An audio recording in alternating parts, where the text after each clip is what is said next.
Students, आगे की पंक्तियां हैं।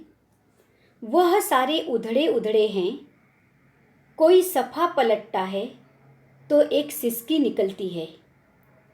कई लफ्ज़ों के मानी गिर पड़े हैं, बिना पत्तों के सूखे टुंड लगते हैं वो सब अल्फाज जिन पर अब कोई मानी नहीं उगते। यहाँ पर कवि कहना चाहते हैं कि किताबें हमारे रिश्तों और संबंधों के बारे में बताती है, किंतु अब वे सारे संबंध कमज़ोर हो गए हैं।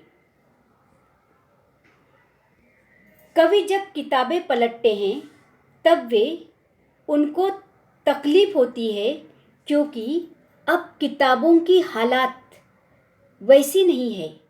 अर्थात किताबें फट चुकी हैं, उनके कई पन्ने उधड़ चुके हैं और कई लफ्ज़ों के मानी गिर पड़े हैं। अर्थात कई शब्द ऐसे होते हैं जो शब्द भी फट कर निकल चुके हैं। यह किताबें देखने में कैसी लगती है? तो जैसे बिना पत्तों के सूखे टुंड लगते हैं। अर्थात पेड़ हो और उस पेड़ के सारे पत्ते गिर चुके हो और बिना पत्तों का पेड़ जिस प्रकार दिखाई देता है, उसी प्रकार अब किताबें फट जाने से और उनके शब्द शब्द भी फट जाने से, अल्फाज का अर्थ होता है शब्द, वह किताबें अब सूखे टुंड के समान लगते हैं जिन पर अब कोई मानी नहीं उगते।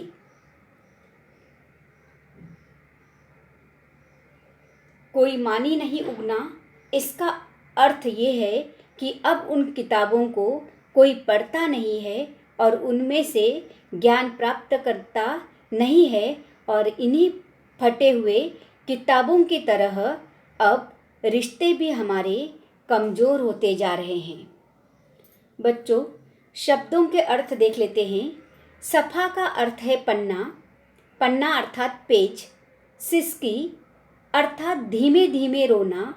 लफ्ज का अर्थ है शब्द और मानी का अर्थ है अर्थ।